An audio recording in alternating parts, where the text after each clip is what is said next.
몇몇 사람들이 카페에서 책을 읽고 있습니다.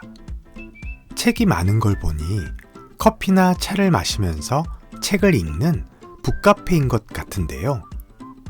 그런데 사실 이곳은 카페가 아니라고 합니다. 그럼 이곳은 과연 어디일까요? 이곳은 평범한 회사원인 남자 둘이 살고 있는 일반 가정집이고요. 여기 모인 사람들은 오늘 처음 본 낯선 사람들이라고 합니다. 재미삼아 자신의 집에서 같이 책도 읽고 커피도 마시면서 편안한 시간을 보내자며 온라인을 통해 낯선 사람들을 집으로 초대했는데 진짜 신기하게도 몇몇 사람들이 초대한 집주인의 낯선 집을 찾아와서 편안하게 커피를 마시고 책을 읽으며 시간을 함께 보냈습니다. 이해하기 쉽진 않지만 좀 흥미로운 이야기네요. 하루 중 특히 아침과 시리얼을 좋아하는 사람들이 있습니다. 혼자 여행하는 것을 즐기는 사람들도 있고요. 오래된 집을 고치며 집 꾸미는 것이 취미인 사람들도 있고, 제 아들처럼 공룡을 너무나 좋아하는 공룡 덕후들도 있을 겁니다. 이렇게 사람마다 좋아하는 것들이 정말 다양하고 취향도 다 제각각인데요.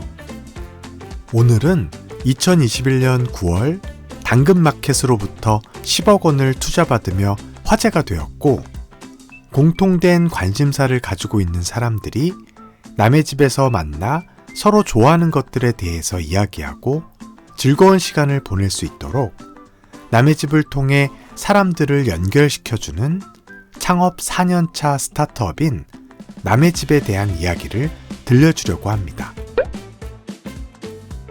남의 집의 김성용 대표는 대학에서 신문방송학을 공부하고 졸업 후 신문사인 조선일보에 입사하였습니다.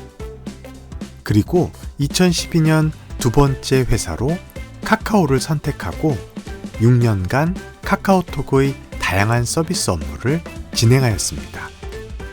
카카오가 고속 성장을 하는 시기에 입사하여 회사의 엄청난 성장을 가까이에서 일하며 직접 지켜보았지만 마음 한구석에는 항상 내 일, 내가 정말로 원하는 일에 대한 갈증이 많이 있었다고 합니다.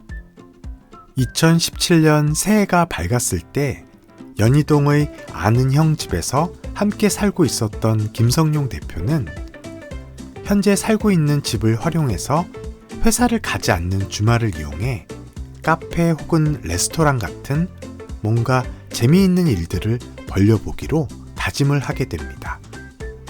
김성용 대표가 살고 있는 집은 사람들이 좋아하고 많이 찾는 연희동에 있었고, 집의 외관은 조금 별로였지만 집의 내부에는 밖이 시원하게 보이는 큰 창과 1000여 권이 넘는 책들, 그리고 커피나 음식 등 웬만하면 뭐든지 만들 수 있는 작은 부엌과 야외에서 영화도 보고 커피도 즐길 수 있는 낭만적인 옥상이 있었습니다.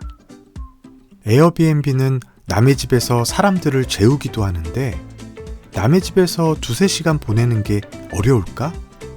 라고 생각하며 자신감을 갖고 집에서 할 수 있는 재미있는 일들을 찾기 시작했습니다. 낯선 대학생들을 집에 초대하여 음식과 커피도 주면서 먼저 사회에 나온 선배로서 회사 취업에 대한 상담을 해주기도 하고, 명절에 심심한 1인 가구들을 위해 우리 집 거실에서 편안하게 커피도 마시고 책도 읽으며 시간을 함께 보내자며 낯선 사람들을 초대하기도 했습니다. 낯선 사람들을 남의 집에 초대한다는 생각도 좀 특이한데요. 왜 온 거지? 김성용 대표 자신도 이렇게 초대했다고 정말 낯선 남의 집에 찾아온 이 사람들이 굉장히 신기했다고 합니다. 물론 초기에는 테스트 차원에서 낯선 사람들이 편하게 방문할 수 있도록 음료나 음식 등을 무료로 제공했다고 하네요. 이렇게 약 6개월간 스스로 거실에서 펼칠 수 있는 다양한 이벤트를 진행하며 남의 집 프로젝트에 대한 작은 테스트들을 진행하였습니다. 그동안 실수도 많고 배우고 느끼는 것도 많았습니다. 그리고 남의 집에 놀러 왔다 간 사람들 중에서 자기도 자신의 공간을 활용해 자신과 취향이 비슷한 사람들을 초대하고 싶다는 요청이 나오기도 했는데요. 취향이 비슷한 사람들이 만나게 되면 공통된 관심사를 가지고 있기 때문에 그만큼 대화도 즐겁고 편안하다는 사실을 다시 한번 깨닫게 되었습니다. 사실 취향이 비슷한 사람들을 만나기는 좀처럼 쉽지 않습니다. 제 아들도 공룡 덕후지만 아직까지 주변에서 아들만큼 공룡을 좋아하는 친구를 만나보지 못했습니다. 분명 여기저기에 많이 있을 텐데요. 저도 제 아들이 또 다른 공룡 덕후들과 만날 수 있도록 자리를 마련해 주고 싶은 심정입니다. 아들이 친구들과 공룡에 대해서 신나게 이야기하는 모습이 상상이 되네요.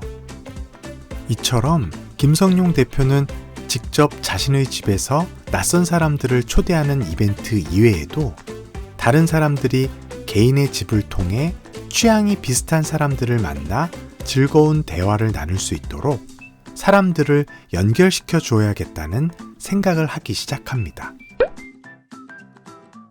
20개월간 60회의 다양한 남의 집을 오픈했고 50명의 집주인이 자신과 취향이 비슷한 사람들을 만나기 위해 자신의 집 거실로 낯선 사람들을 초대했습니다.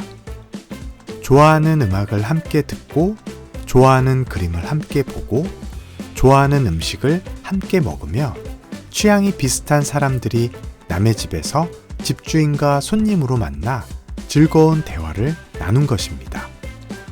그 시기 김성룡 대표는 새로운 경험을 하기 위해 카카오를 그만두고 한 스타트업 회사에 들어가게 되었는데요. 아쉽게도 4개월 만에 회사가 힘들어져 회사를 그만두게 되었습니다.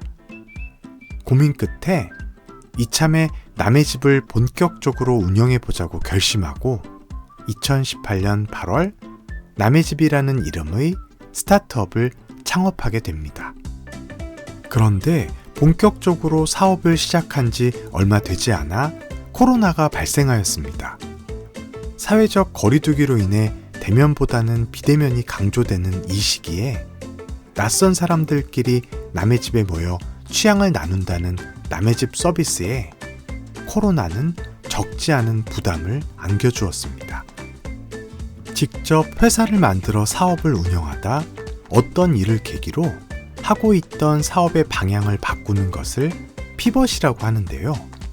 김성룡 대표도 이 시기에 2번의 피벗을 진행하게 됩니다. 첫 번째 피벗에 실패하고 통장에 남은 돈이 거의 다 떨어져 회사에 아주 힘든 시기가 찾아왔습니다. 오프라인이 기반인 카페나 음식점 등 동네 가게들 또한 남의 집처럼 코로나로 인해 굉장히 힘든 시기를 겪고 있었고 문을 닫는 가게들이 여기저기서 많이 나오게 되었습니다. 하지만 김성룡 대표는 포기하고 싶지 않았습니다. 그동안 진행했었던 남의 집 자료들을 분석하며 이 힘든 상황에서 벗어날 수 있는 방법들을 찾기 위해 노력했습니다. 그동안의 데이터를 살펴보니 그동안 진행했던 남의 집 서비스가 가정집보다 가정집이 아닌 곳에서 모임이 2배 이상 더 많았다는 것을 발견하게 되었습니다.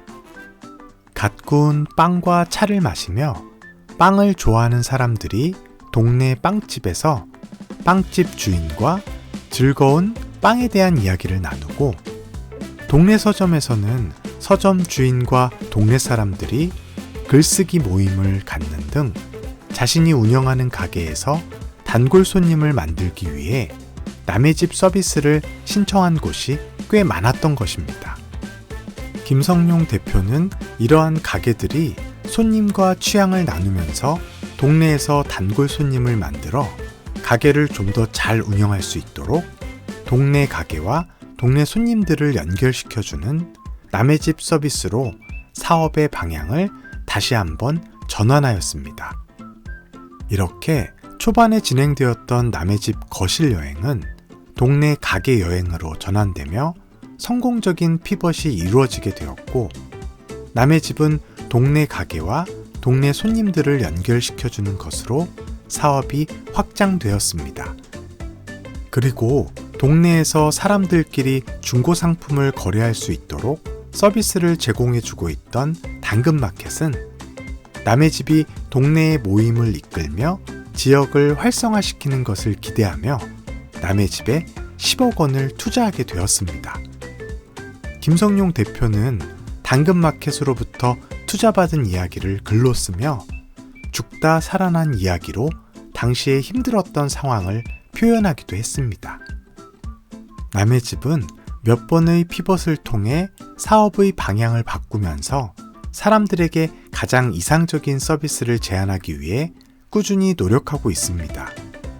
그리고 앞으로도 기업에 많은 변화가 일어날 수 있겠지만 아마도 취향이 비슷한 사람들이 모여 즐거운 대화를 나눌 수 있도록 사람들을 연결시켜준다는 남의 집의 미션은 변하지 않을 것이라고 생각합니다. 앞으로 남의 집과 당근마켓이 동네라는 공통된 키워드를 가지고 어떻게 협력하고 어떻게 서비스를 확장해 나아갈지 정말 기대가 많이 됩니다. 여러분, 남의 집 이야기에서도 볼 수 있듯이 직접 회사를 만들어 운영하게 되면 처음에 생각했던 방향과는 다르게 회사의 사업 방향이 여러 번 바뀌는 것을 볼 수 있습니다. 처음에는 김성용 대표가 직접 자신의 집 거실로 사람들을 초대했고, 그 다음에는 취향이 비슷한 사람들끼리 만날 수 있도록 집주인과 손님들을 연결시켜 주었습니다. 그리고 마지막으로 남의 집은 동네 가게와 동네 사람들을 연결시켜주는 서비스로 확장되었습니다. 회사의 사업 방향을 바꾸는 것을 피벗이라고 얘기했는데요.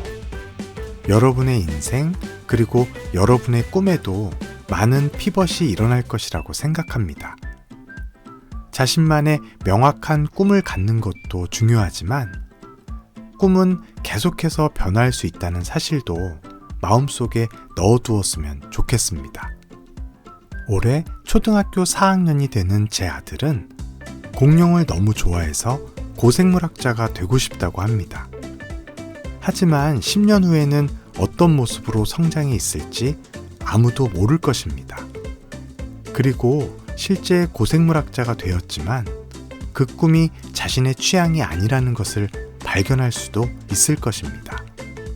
여러분, 자신에게 가장 잘 어울리는 꿈을 찾기 위해서는 꾸준히 꿈을 꾸고 그 꿈이 정말 자신이 원하는 꿈인지 직접 경험해 보는 것이 정말 중요합니다. 도전과 경험, 그리고 꿈의 피벗들을 통해 여러분들이 언젠가는 여러분들에게 정말 잘 어울리는 꿈을 꼭 찾을 수 있기를 희망하겠습니다. 그럼 저는 다음 이야기로 다시 찾아오겠습니다. 아이들을 위한 세상을 변화시키는 다양한 이야기들을 전달합니다. 아빠표 스토리 슈퍼였습니다. 이 이야기가 도움이 된다고 느끼신다면 여러분의 아이들에게 세상의 이야기를 들려주세요.